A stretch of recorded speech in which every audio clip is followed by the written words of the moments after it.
What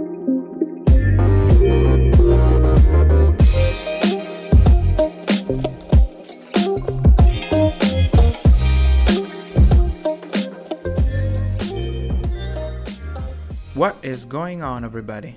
This is Alex Fergnani, and I welcome you to another episode of the 4Sight Chats series.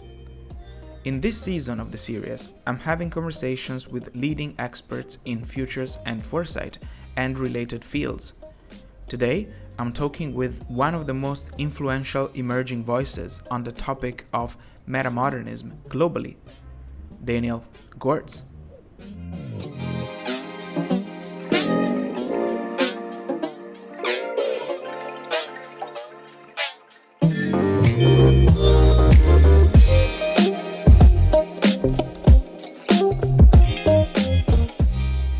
Daniel is a sociologist and transdisciplinary thinker specializing in metamodernism, the stage of societal development that comes after and goes beyond postmodernism. Under the pen name of Hanzi Freinacht, he has co-authored two of the most influential books on metamodernism, and that is The Listening Society and Nordic Ideology. His third and most recent book is a metamodern self-help book that challenges the Canadian psychologist Jordan Peterson. It is titled 12 Commandments for Extraordinary People to Master Ordinary Life, a book that we're going to talk about today. So this episode is a bit of a mix between a book launch interview and a long-form podcast because we also talk about the broader significance of the book as a piece of metamodern work.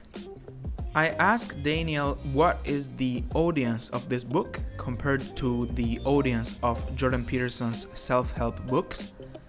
I asked him why the book argues that it is not necessary to wait until one has resolved personal problems to engage in social critique, contrary to Jordan Peterson's argument.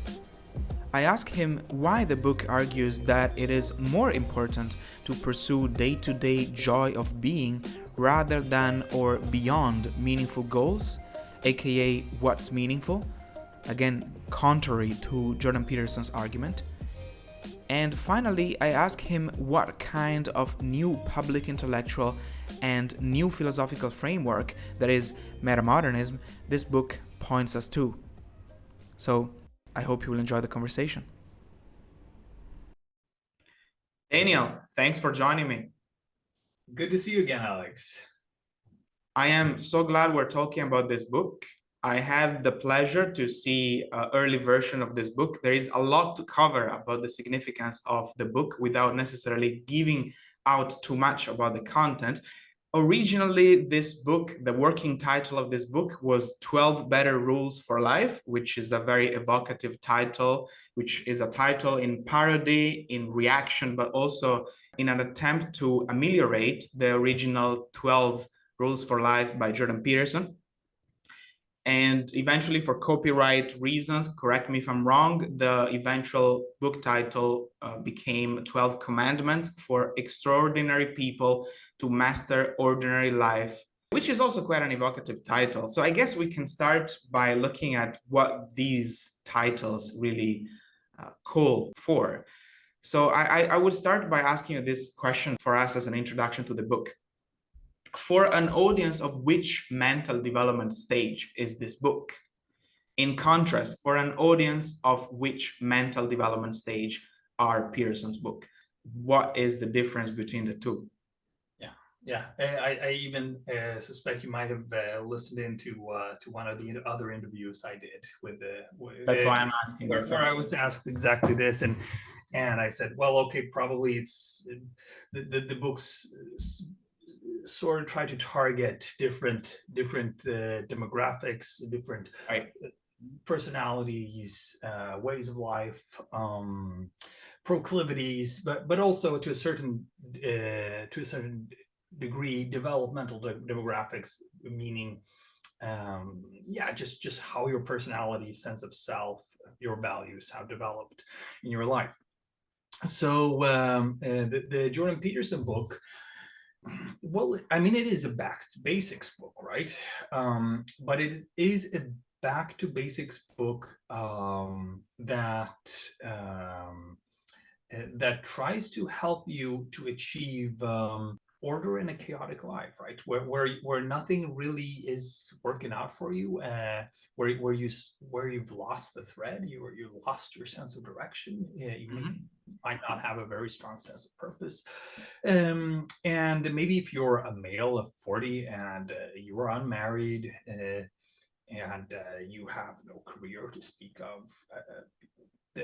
That's as I know Peterson has been discussing a lot. That's a very painful position to be in, and it's very confusing, and just not what you expected. You sort of, especially this generation here that we're in, we of course inherited the structures or expectations from the former generation that said, well, you'll always be something. There's always going to be some opportunities. You can work a simple job and stuff like that, and things are slowly going to get better.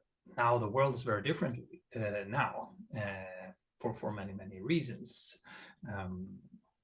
and we need to sober up and maybe go back and maybe lower our expectations, work harder on ourselves. So it's a lot about becoming a member of society fully.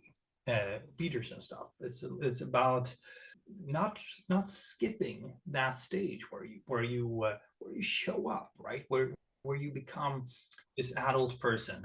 So it's about becoming a conventional person. It's about becoming maybe a little bit more conservative person, maybe a more responsible person in your everyday interactions and your decisions for yourself.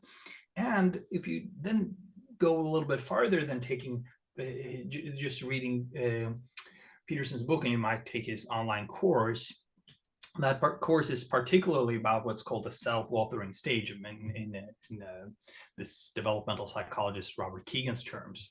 So self-authoring stage would mean that you grow a sense of individuality as somebody different from your environment, and you have a sense of agency not only in your everyday life, but as the prime mover of your life's story, that you become the author of a life story. You're not just reacting to this happened. Oh, how do I react to that? And you're not just making a choice.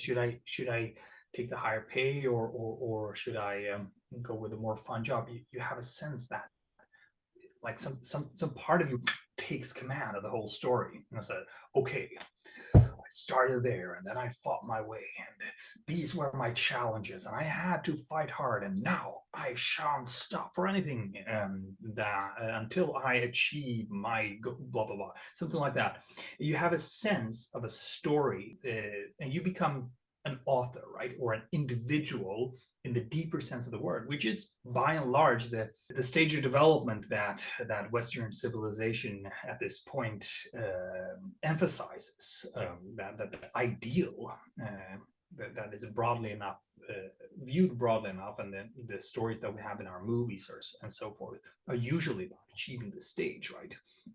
So Peterson stuff, like the books, is about achieving the stage to become a conventional person, not be a criminal person, not just be too lazy, not lie to yourself about who you are, etc. Know your place, play your part, and I mean, if you scratch the surface, go a little bit deeper, it's about going from that conventional place to be a self-authoring person.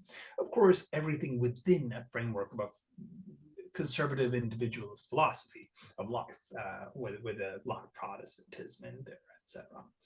Now, there's a lot of Protestantism in the book that I offer, or that the great Hanzi Freinacht offers instead. But it hits a later part of the spectrum of okay, what happens in the place where I've been hanging around for a long time, and with people such as yourself, like, for instance, you are a pretty accomplished futurologist. You research the future, you work with companies, you have an international career, and I mean, you already have a lot of a sense of urgency and purpose. Maybe too much of it sometimes, maybe it can be burdensome. I certainly feel that way. And for people such as ourselves, what we might call the creative class, well, what I know, when I was first introduced into this field of people, I had very high expectations, right? I thought, wow, well, here you are, right? Here we are. It's post-class in a sense. You have people on welfare talking to billionaires on their spare time. You have tech startup billionaires of funding rogue scholars. You have people with high degrees working together with people who are really precarious. You have people from all over the world and different gender and gender categories. You have neuro atypical people, like more than half, and and you have all walks of life. The artists are everywhere, the tech people are everywhere, the intellectuals are everywhere, and they choose each other, and they say there's something new going on here. There's some sort of new culture that wants to take roots and create something new in this world, find a direction, find solutions to our ailing world and to the limits of modernity. Now, I think, well, I don't know, when Peterson wrote his book, he didn't really come from that background, right? And he didn't write for that crowd. So still, his books were big in these crowds, because a lot of people said, well, yeah, maybe I do need to, clean, get my own shit together a little bit more, and get my finances and some family life, all these things. But I mean, there are certain things that just don't work for this sort of group. People who are already at the self-authoring stage and beyond, right? After the self-authoring stage, you come to something self-transforming stage or something like that you view, well, I'm actually not just one story. That seems a little monolithic, and whatever story I pick up, it's going to be something I've sociologically imbued, like my zeitgeist or whatever. For some reason I'm going to have the same story as all the movies or all my friends. So I'm actually multiple stories, and these stories can be interpreted in many different through many different goggles or angles, and my story is interwoven with the others' stories, and the other stories about me are just as real. So if I really want to change myself, I have to refocus from myself, my little story and mine, to something, the story of stories, the world of stories, the larger property space of all possible stories and all possible futures, right? And possible interpretations of the past, and non-arbitrarily find the right harmonies or resonances in that larger story, of stories, that larger pattern. So your story and mine intermingles, our interpretations shift. I have multiple, if I'm entirely honest with myself, I have multiple interpretations in my own mind. So this book, with its 12, ironically said, 12 commandments, right? So Peterson has rules, somebody else, some other self-help author or pop psychologist had laws, and here come commandments, right? They're even fiercer, right? And they command, like you are commanded by a prophet or an ironic prophet to follow these injunctions on how to lead a better life. And then the secret, as actually, it gets back to similar things as Peterson, that okay, the secret to flourishing in this later stage of human development or personal development is actually, again, to see you already have a lot of the exceptional part. You've already individuated. You've already become a rare poet or a very unique viewer of our day and age, or you have become a person very accomplished in your professional life, or a very skilled communicator, or something, right? Now is the time to go back to the origin, which is that ordinary life, and re-ground yourself there, so that this exceptional life can flourish. Because I had such high expectations, as I said, of this group of people, but as years go by and I watch everybody and I watch myself, I see a lot of fallout here. And I see that all of this beauty, all of this potential, all of these wonderful people are falling short, and they're hurting. Mm-hmm. And we can do better. But then we need a sort of life philosophy, one that isn't Peterson's. We need a sort of life philosophy for our kind of people, right? And it has to include both sincerity and irony. It has to be a synthesis of those things. It has to include the multi-perspectivalism inherent to this developmental demographic, but also, of course, the hope and the struggles that we all have to make a change in the world, to make things better. That we sense there is a direction, we sense there is some hope, or we sense there are some possibilities, and that we're tragically falling short of them, right? So to collectively do that, this in the story of stories, we need to become, we need to find our feet and become like saner, just saner as human beings, because there's a lot of crazy going around, right? This book then is a bit of that, like the reconnection to ordinary life for these for people at that stage of development. Yeah, there is a lot to unpack in that, and I love that you mentioned the fact that we need to find a new grounding, and this new grounding is in itself the understanding of complexity of the life we're living. So if you think about the perspective you have as an author, including your co-author, is from a sociological and psychological standpoint, right? And I think about Peterson, is definitely much more exclusively psychological. So when I read 12 Commandments, I had the feeling that this book came after Petersonism, in a way, because it tells you, hey, yes, you have to be careful about your responsibility. You need to be a responsible family man, and you need to work hard to achieve objectives. You need to know your objectives and the challenges to achieve those objectives. Great, right? It's all about the psychology.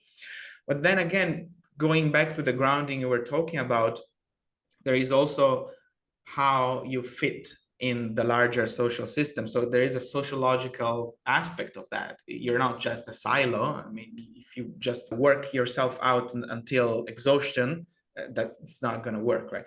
So I love the way that this book re-included the sociological perspective into self-help, because self-help is not just about yourself, but it's also about society. So perhaps one of the things that the book starts with is a challenge to Peterson in this aspect, right? In this department, there's a very strong challenge to Peterson, and that challenge is, rather than the Petersonian argument of getting your shit together first and only sequentially later starting to either criticize or improve society, 12 Commandments, I think one of the commandments says, actually you can do both at the same time. You don't need to wait until you get all your shit together before starting to act on the social level, either in a political arena or a social arena, criticizing or improving society.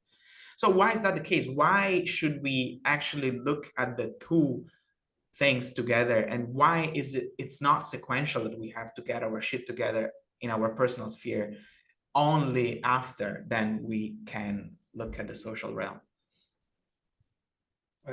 First of all, thanks, Alex, for your kind words. Very appreciated. And I mean, hard work is a part of is a part of life if you want to achieve goals. I thought this book would be easier to write than it was. Yeah, it's been hard work, obviously, and not just for me, for other people as well. And I wanted to say, I mean, there is a fundamental, fairly simple answer to all of what you just brought up, right? And it is mentioned in the book, and it's in the word reductionism. Reductionism means that you think one thing is more real than something else, or you falsely think that one thing is more real than something else, and you reduce that something else to this thing, right? So you say, well, there's no real ethnicity problem here. It's just class, for instance. That's a form of reductionism. We could say, there's no consciousness. There's just matter, and matter. Like, okay, but which consciousness is talking about that matter? You know, you have different forms, or you could say there's no matter. There's just consciousness. Why would you say that? Because you're reducing one thing to the other, right? Which is a form of ideology as well. Yeah, it's a form of ideology, I guess, right? I mean, depending on which ideology, if you have an ideology, you tend to think certain things are more real than others. We all have ideologies of that kind. And then reduction is when you overemphasize one thing and you want, like, if your ideology is about class struggle, then you want everything to be about class struggle. Yeah. And before long, like you're mowing the lawn and it's about class struggle, or, you know, everything is about this thing. So psychology and sociology are in sort of a locked position there. That sociologists can't help ourselves from being sociological reductionists, and psychologists can't help themselves from being psychological reductionists, meaning that sociologists such as myself tend to think, well, sure, people have their own little thoughts, their own little personalities, but at the end of the day, you were brought up in modern Singapore, not in a tribe in the Andaman Islands, not in contact with global civilization, Stone Age, more or less, right? So those are two very, very different things, and there's nothing you can do that will have greater effect on who you are, how you think, how you act, than that social fact, right? So we say it's most important. Sociologists, psychologists, they reduce things from the other side. They say, sure, you're in the society and so forth, but at the end of the day, one person goes on and becomes a saint or something else fantastic, and the other runs into a school and shoots kids and themselves. Well, okay, you have to explain why this person did that and this person did that. You have to look at the person, right? And they said, well, so sociology is just if you do that many times, right? And then look at their interactions. So it's fundamentally psychology that's most important. Now, this, if you're a psychological reductionist, you will tend to say stuff like climate change or gender inequality or racial injustice or north and south imbalances of the world, that those things look suspiciously like I mean, this is a real perspective. You sit down, you're a therapist, you meet a person, and you see this person does not have their shit together. They're stressed out, they're resentful, and they want to talk about saving the animals, and they want to talk about poverty in a world they've never visited, and they want to talk about racial inequality, but they don't want to talk about their dad, who they're actually really mad at, right? Or the fact that their home is a mess and they should go home and do something about it because they're breathing in dust and it's stressing them out, right? So in that case, sure, that person needs to wake up from their delusions of grandeur or their projections of their own issues onto collective issues that they can't do anything about and that are at a safe distance that they can then blame with impunity and never take responsibility for, and then always throw it somebody else somewhere else. You get, convenient collective, vague scapegoats. It's capitalism. It's the capitalists. My life would be good if it weren't for those capitalists. Never really met one, but I'm sure they're somewhere there over on Wall Street. And yeah, and you can also fall into traps where you get so caught up in collective issues. So let's say it's about racial inequality. Then if you obsess too much about the collective or a structural issue of racial inequality, the moment you meet a Black person, you're going to be all about them being Black, which was the whole issue to begin with, right? So even though you might be wanting to do something good about it, you're nevertheless tagging the person. You're white, you're Black, you're a woman. Yeah, so there are lots of issues in that sense. If you're yeah. But the psychological reductionist then believes, so the sociological issues aren't real. Yeah. Now, the sociological reductionist would say, oh, only the sociological issues are real. And this is a real thing, right? Sociologists are allergic to self-help. This is the only self-help book that I'm aware of that was ever written by a sociologist. Why? Because sociologists think self-help and psychology in general tend to they use these language, they individualize real material problems. Right? So it's about your choice that you're poor, or they just hear defenses of unjust ideologies, right, and modes of exploitation, right, and they will think self-help was always like the secret. Don't work to change. Don't organize in the union and try to change your salaries and time off, and rather go read The Secret and wish alone, atomized in your chamber for a change in your life, while the capitalists can skim more milk off of your back, right? Right? And don't complain, right? It's all your fault. So they get really suspicious against that side. And that's, of course, why they really don't like somebody like Jordan Peterson. Not at all, right? Now, there is a synthesis. Like the answer to the sociological reductionist is, hey, sure, those sociological issues are really, really real, and they're very powerful, and they might have magnitudes of higher explanatory power than personality issues. But you alone can't do as much about them. It's just a fact. It's easier to change one person than to change a billion persons. It's just a thing, right? And you might be fleeing from the things that are obvious, that are staring you in the face. Maybe you need to apologize to somebody. Instead, you're pointing fingers and talking about collective issues, right? On the other hand, if you let's take serious examples. Slavery happened in the United States until recently. Real slavery, right? So it was sort of a atavistic development. I mean, Europe was officially, against slavery, but we nevertheless had slaves in the Americas. And let's say you are enslaved. You are literally enslaved, as millions of people are to this day.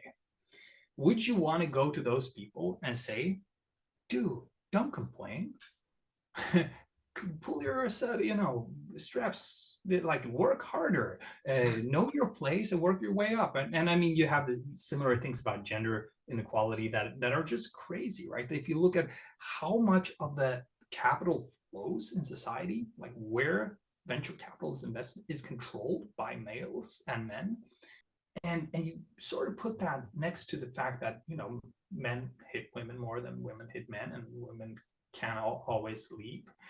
And that's a global issue. Even in fairly equal countries like Sweden, 98% of venture capital goes to men, is controlled by men, right?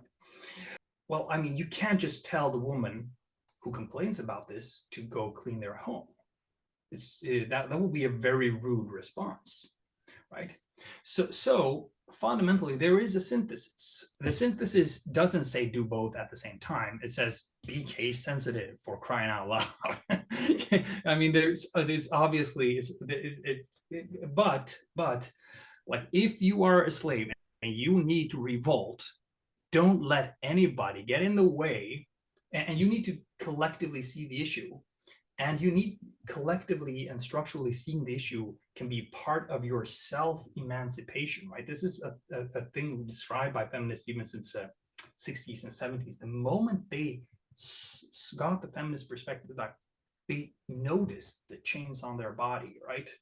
And they felt, I can break the chains, right? If they didn't have the sociological collectivist perspective, they would still feel those limitations on themselves, those shackles, and not be aware of them. And whatever individual story they would have created would have been within those set limits or frameworks, right? So you can't just write any story, because your mind isn't that independent, isn't that free. We are collectivists, we are social creatures. If all of our environment discredits a certain mode of thinking or being or relating, we will be literally unable to think those thoughts to their endpoint, right? Let alone change habits and behaviors and expectations. So this is, I mean, you really cannot have that individualist emancipation of the self-authoring stage without a strong sociological awareness. There is one example, though, there is one counterexample, one group that can roughly do that, and it's white males. Because we're sort of not at the short end of a lot of sticks.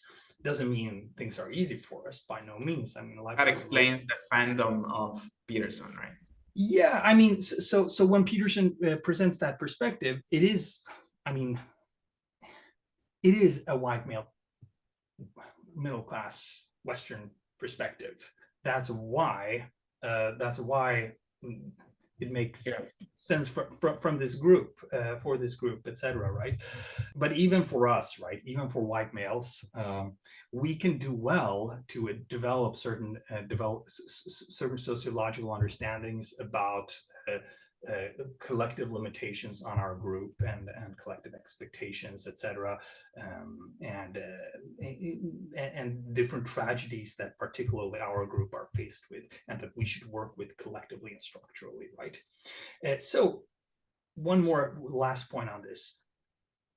Besides, if you want a bigger purpose, like, what's a bigger purpose than all of those collectivist or structural issues, right? You want something bigger than yourself, some sort of religion. Well, it's the injustice that you share, the things that hurt you. If that's shared by a million other people, 10 million, billions of other people, right? That creates a natural connection between what was really dearest and most engaging to you, and what's really important out there in the world. So it is a very strong source of motivation, and thus gives a sense of direction. And this is what I then call become a social justice warrior from within, or in your own life, right? You start there, right? But the direction is still justice, right? It's still that, okay, if we put on the veil of ignorance, it would be something we could like or condone, right? Something like that. Yeah, I think the real key word here is case sensitive. I think when you said that, kind of a light bulb lit in my head, because this is something that I wouldn't fault Peterson for not being case sensitive, not at all. But it is something I would fault a lot of stalwart fans of Peterson work, right? To exclusively follow the hard work mantra, to the detriment of a lot of other issues, like a lot of other issues, right? So when you read this book, which is undeniably a post-Peterson, so to speak, if I may use that word, right? I literally do not see reading the books in reverse order. It seems like they're done to be read sequentially, right? When you read this book, it is so much clear that there is this call for, hey, wait a minute, just go back to being careful about cases, and be careful when you need to be a social warrior, quote unquote, and when you need to be the warrior of your own self and your own life, right? They can happen in at the same time, yes, but in different circumstances. So still on this aspect, Daniel, another thing that really positively surprised me about this book is that still on the aspect of grounding ourselves, there is a very strong emphasis in the book in appreciating daily life. Now, this seems to be a very straightforward claim, but again, if we go back to Peterson's argument is don't pursue happiness. There is a de-emphasis on daily life. On the other hand, he tells us pursue what's meaningful, which is high-end goals, right?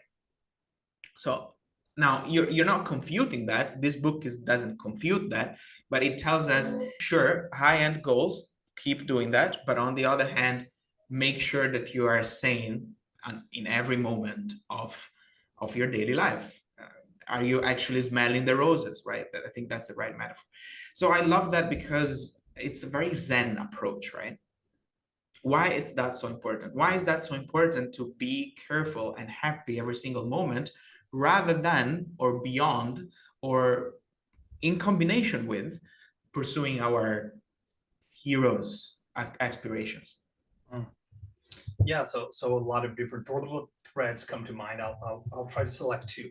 Okay. I'll try to select two to answer. So the first one would be, and I'm not really sure which one is the more fundamental, but let's start from the self perspective.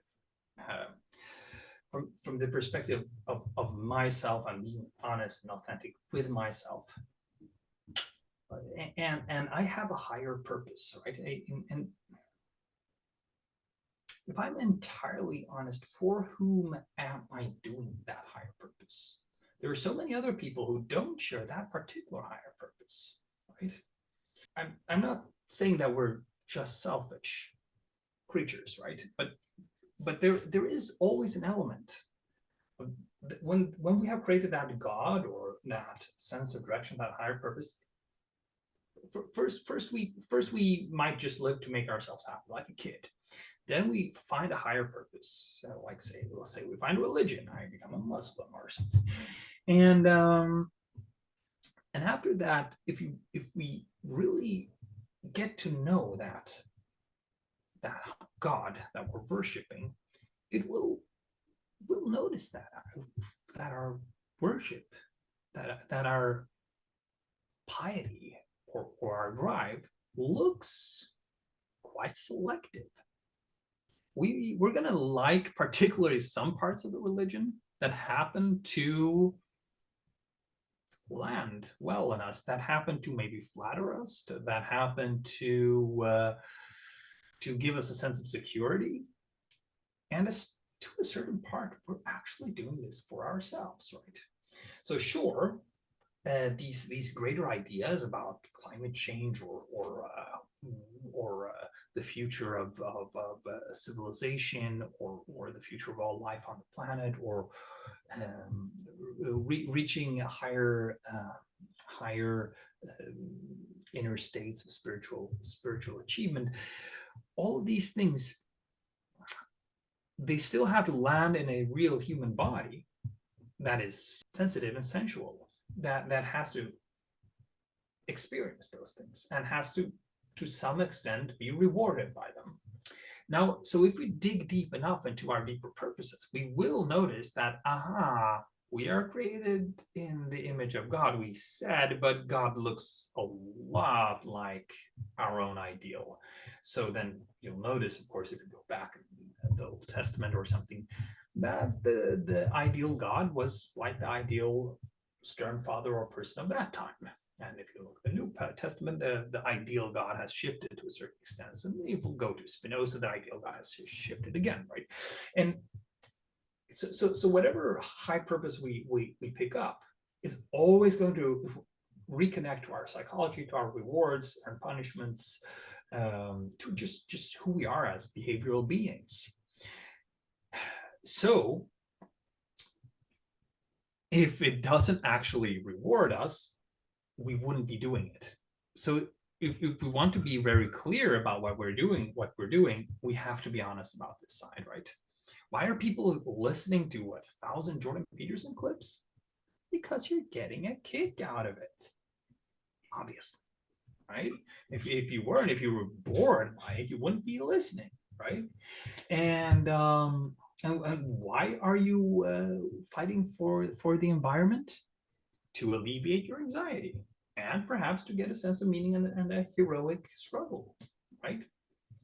So if we take that into account, doesn't it make sense to go directly to the source and try to unlock as much well-being and inner peace as possible? Because that's in the moment. Exactly, in the moment, because that's what we're doing either way, right? If you deconstruct your whole, let's say, superstructure of those ideologies and religions or whatever things you're doing, behind the scenes, there is a little Wizard of Oz, and it's you, and it's trying to please your inner child and protect it. Now, that makes your religion or your purpose more reliable, because this goes into the other reply. Like that was from the self perspective. You're doing this for at some level for yourself, either way, right? But on the other hand, we have all these people in the world, many of whom, like billions of people, who are feverishly doing something, right? And we're all so convinced that this needs to be done. It's important, right?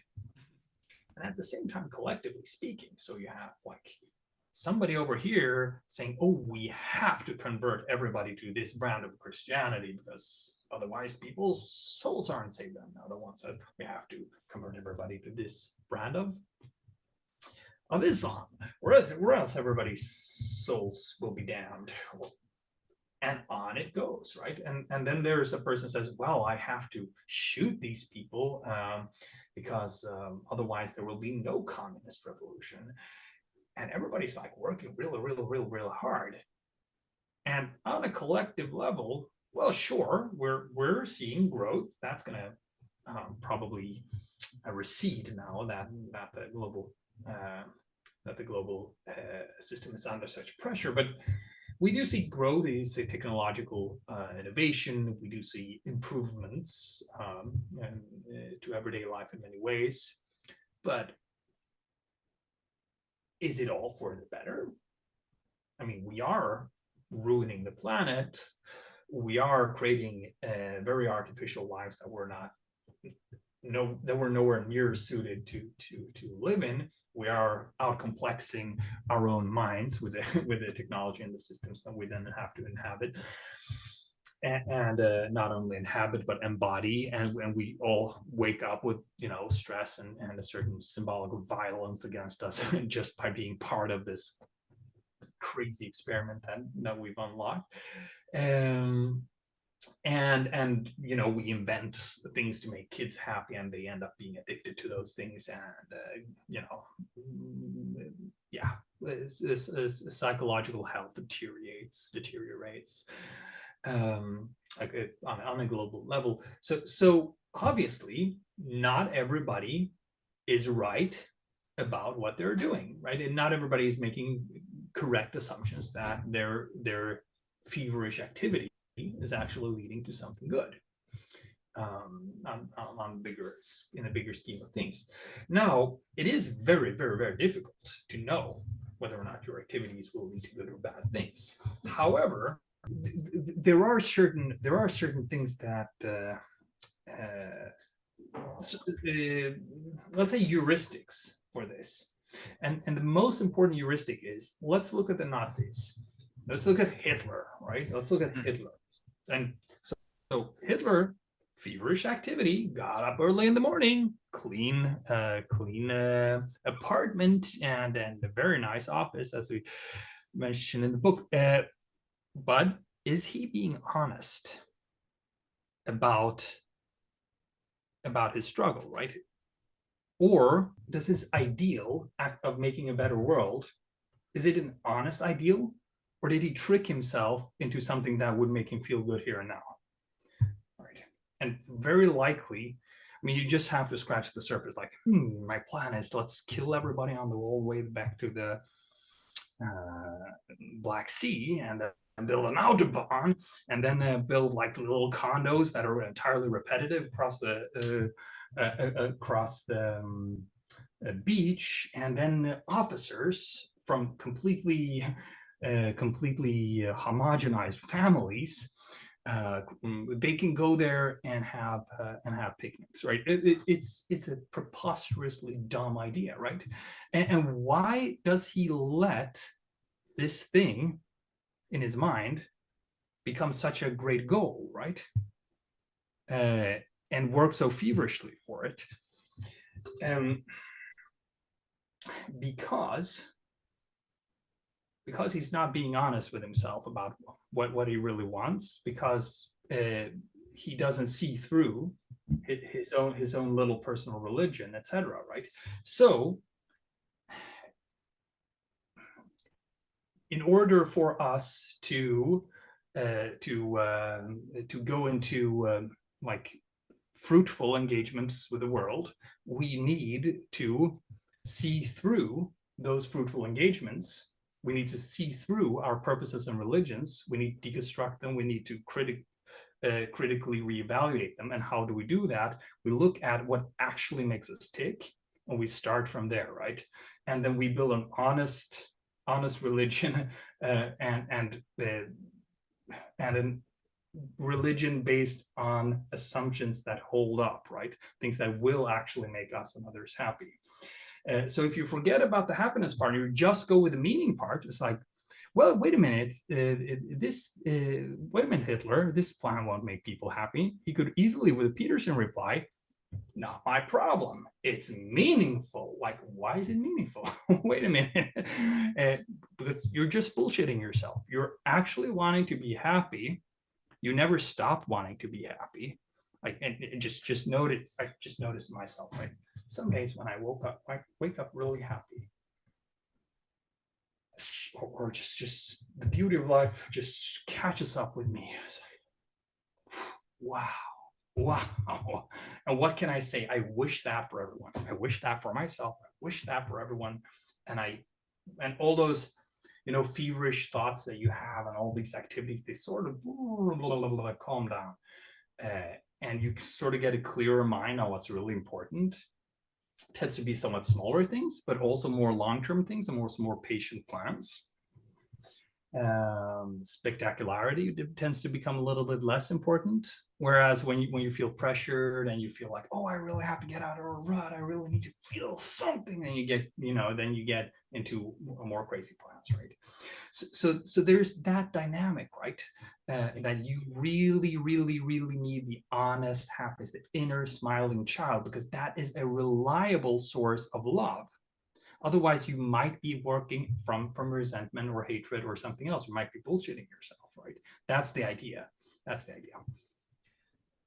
Are you familiar with the concept of experiencing self and remembering self? You mean in happiness research? I think, yeah, I was taken by that because I think I always thought of the experiencing self and the remembering self as two aspects of the self that we need to satisfy at the same time. And if you think about the Peterson's argument of pursuing what's meaningful, right? It's definitely towards the remembering self. But on the other hand, living the moment is definitely on the experiencing self. And for the audience who's not familiar with the two concepts, experiencing self is that part of you who thinks about your life accomplishments as the stuff you're actually experiencing during this moment. So if you're talking to the experiencing self, that part of yourself is probably going to say, hey, am I enjoying right now or not, in order to answer the question whether you're happy or not.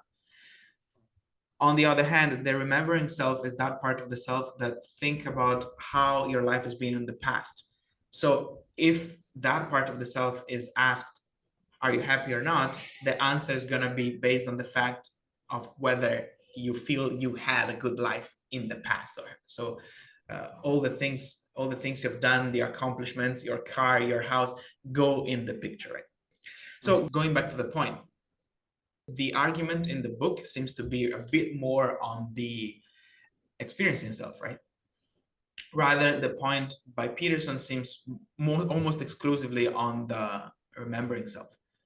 It seems to me that the two have to be working at the same time. You have to have the both aspects, right? It seems that if you stop pursuing what's meaningful, you become the typical Buddhist monk, right? Live in the moment, but not really participatory in society, right? And it feels that if you exclusively focus on your goals, well, there is a lot of arrogance in, as you said, exclusively focusing on your goals at the detriment of the self. Maybe you're deceiving yourself. Maybe you're deceiving and mistreating others because your priority is the goal. That's what's meaningful. Doesn't matter how you feel towards the accomplishment. So my take in reading the book is that the book is bringing us back to the focus of the experience, and it's almost like a reaction to the over focus on the goal that Pearson wants us to be focused on. So I like to have both on the table. What do you say to that? I agree, Alex, and I haven't thought about it in these terms. So thank you very much for bringing that up. I want to say, like, I think you can actually make the argument that the remembering self will be thin, right? Unless it's the remembered self will be thin unless it is backed up by a strong experienced self. So let's say you had a crap life and you're still having crap life in terms of experience. Even if you then create a very beautiful story, it's going to be hard to keep that story real. There are going to be loopholes in the story, because if you really felt resentful or bitter or scared or dissatisfied, chances are you didn't act your best at times. Chances are you betrayed your family, other things like that. You betrayed your values. That if you look at the choices you've made, and maybe you have an ideology or religion that you're saying whose ideals you're living up to or trying to live up to, you will notice that those interpretations will tend to bend mysteriously. And maybe, sure, you can maybe create a very nice little narrative around it, but it's not going to be very real because you were unhappy. Whereas if you have abundance of happiness and energy and peace of mind, it becomes much easier to be fairly real about it, right? Because then you have the wherewithal to withstand a certain level of self-critique, a certain level of letting go of your story, switching parts of it out, critiquing your own story, improving upon the story, and so forth, right? But on the other hand, of course, one of the main things for happiness, and this has been established in American psychology for a long time, is how you feel about yourself. And yourself is your remembered self, right? Your story. So you ask people, do you like yourself? And if they don't like themselves, chances are they aren't very happy also in this moment, right? And things that tend to make us really happy is when we can feel proud about ourselves and we can, like, hey, I sort of like myself. Maybe I'm not so bad after all. And it just you ever met a person who says, well, I wake up and I look myself in the mirror and I said, like, you disgusting piece of shit.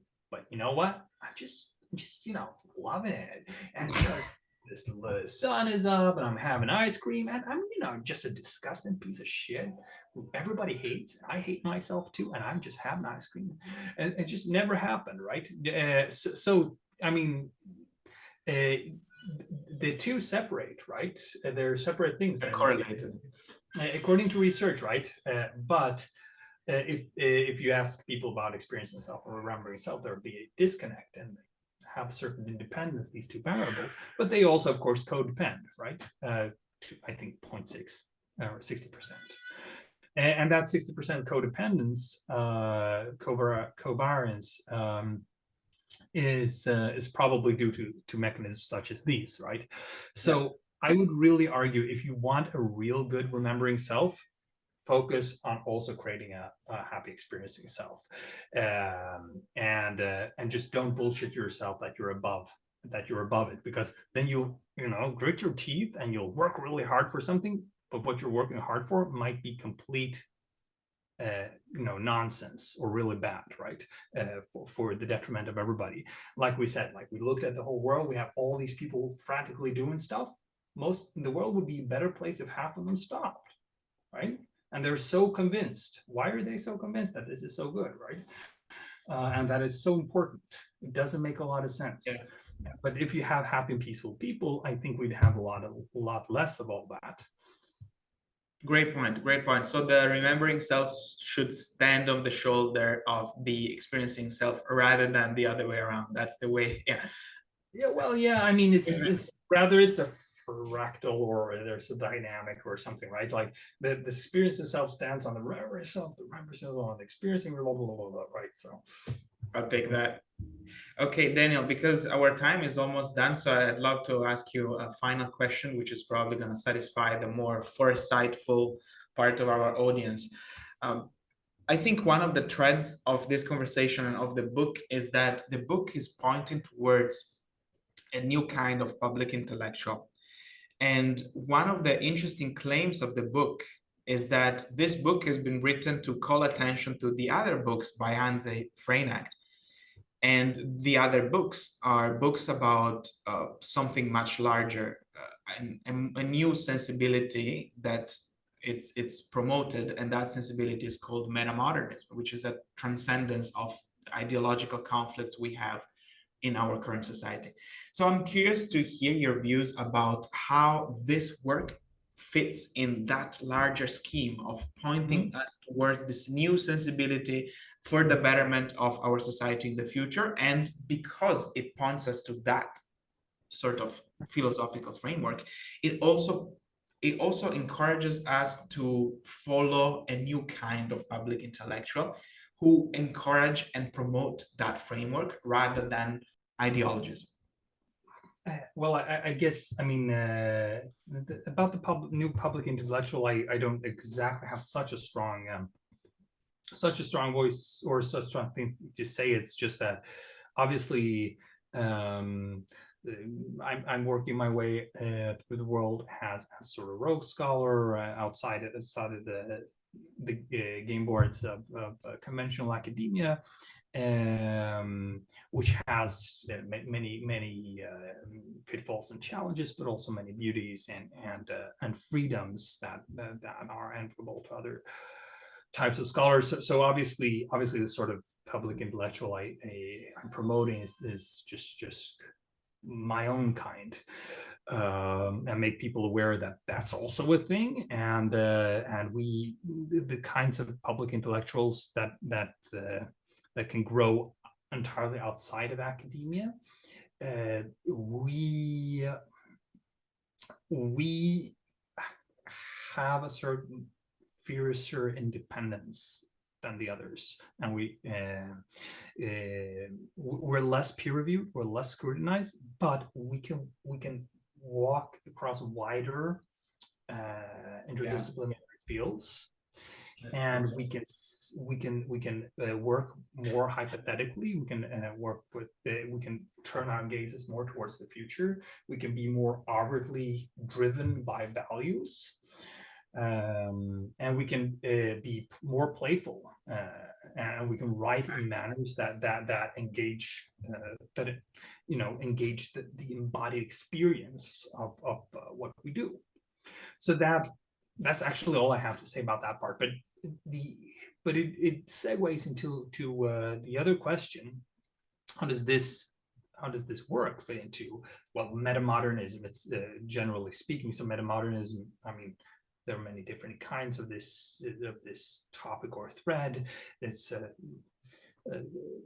come from cultural theorists, from people in the arts, etc. And people such as myself and my co-author have been writing about it more as a political way of thinking, and linked it to developmental psychology, saying basically, wait a minute, if society is invested in the inner development of their populations, likely would have personality shifts in certain demographics or parts, or we could shift the whole scale of development in our societies, and that would create completely other possibilities for what we can do in terms of which values we could pursue, and how effective policies we could have, or just what purposes would drive everyday life in society, and we could really make a better world, and we could perhaps tackle some of these crazy issues we're facing as countries, as communities, but also collectively and globally. So that's what the metamodernism I've been working on and keep working on, has been trying to develop. Now, this book is a sort of embodied version of that, doing things like other intellectuals couldn't. So a normal sociologist working at a university, you can't just go write a self-help book. You can't just do that. You'll get nailed to some billboard at the entry and spat at till you die, right? So metamodernism here is sort of sensibility before. So first comes a structure of feeling, right? Before you can really articulate it, right? And before you can really articulate what sort of new philosophy is emerging, what sort of new values, what sort of society would like, what this says about how to interpret science of our day. So sort of like new sentiment or structure or thingamajig, it starts emerging in us, particularly in the artists, right? And I mean, this is really up your alley with the futurist studies. That, I mean, you need really sensitive about the fringes, about what's changing. I mean, you need really sensitive, just radars to pick up on these signals. What's happening there? Is there a pattern? Which one of these 1,000 flowers is going to bloom? I think that one and that one. Why? Is there a common pattern? Precisely. No, and if you look at that, among the artists of our day and age, and particularly the most accomplished ones, let's say Olafur Eliasson, the Danish Icelandic artist, for instance, works with perspective of light and prisms and all sorts of things. You can look it up if you want. I mean, if you listen to him, he just says normal postmodern stuff. Perspectives are important, but if you look at his art, there's a sort of structure to them that are distinctly not postmodern. They don't look like Andy Warhol paintings, or they don't just flatten things. They open up depth. They open up hope. They open up spaces for new forms of collaboration, for seeing the mystery in everyday life. Okay, there's something new happening there. It's something that goes beyond this, deconstruction, this thing that was just been, I think, that's been the sentiment for the last 50 years or so, or the last 60 years before this metamodern trend started. And what you get then is a sort of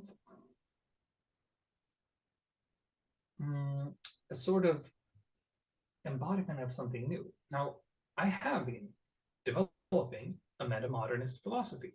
Now I'm taking a step back. What would that philosophy look like, embodied and felt in everyday life, right? Interesting. And this is a self-help book then that tries to be that thing. It re-enchants everyday life. It disenchants those heights and ideals of fame and glory that we're taught to worship. It cuts the head off our authorities, but it recreates new co-created authorities among ourselves, right? It gives you commands to live at, while at the same time it's being cheeky and joking with you, and it creates an arc, a universal or an archetypal arc that leads you deeper and deeper into your own mind through experience that you'll have reading, right? So it's a show it, don't tell it, right? Which might open up the sensibility or the structural feeling that you might want to have as a prerequisite to reading the other books, right? Something like that, right? I like that. I like that. So this is the book that tells us how metamodernism would feel for the self. I'll have to think about it, but yes, I think so, right? I think so. Thanks. That was really useful. That was really enjoyable. I have the feeling that when I talk to you, I am elevating myself. You know, the typical feeling of elevation for me is when I feel more intelligent and more stupid at the same time. That is perfect. Thank you. Thank you. More intelligent because everything you say makes so much sense, right? And more stupid because I can't help but to think, why haven't I thought about this before? Thank you. And it's so interesting, right? I mean, I have this exact same feeling about, I mean, because, like we say about different value memes and these different structures of feeling and the resonance that can grow. Yeah. That, I mean, if you put me back in a conventional setting, I'm literally unable to bring up all these thoughts. Like, my mind just doesn't do it. It's like, if people will ask, what do you write about? And I seriously can't. Oh, that's very difficult to tie in. Yeah. No, I actually prefer just giving some simplified answer, or maybe tell them about the conventional research. I feel for you. Yeah. And at the same time, if I open like these doors on the internet and people such as yourself contact, it's like you can just turn on the flood. It's like blah, blah, blah, blah, blah. And it's like, I never said all this before, and you don't know how it works exactly. But it's, I mean, this is something interesting, right? How extremely social and co-creative we are, right? And there is this sort of field or resonance that you sort of need to strengthen. And I think that's a really important struggle as well, because it's a signal now the universe is getting, giving us as like, and you eventually turn on the radio channel. That's like, you can hear me? I can hear you loud and clear. And I've been fascinated by this very topic for a long time. I mean, I recognize exactly what you say, right? And I also feel, elevated and humble at the same time. Yeah. Yeah. Yeah. Likewise, it's a struggle and a skill, because you almost have to do it, like to get in touch with the people who understand, and not try it at dinner. I think that it was Robert Greene who said, don't use poetry with a swordsman. So don't try it with the wrong people, right? If you face a swordsman, unleash your sword, or vice versa. Yeah. But anyway, thanks, Daniel, for your time. Really appreciated it. The book is now out on Amazon. Is that right? Yeah, just the Kindle version. Usually people get more of the paperbacks than Kindle. Well, let's hope that this conversation will also bend some publicity towards that. I'm going to paste the link of the Kindle version so far in the description box down below.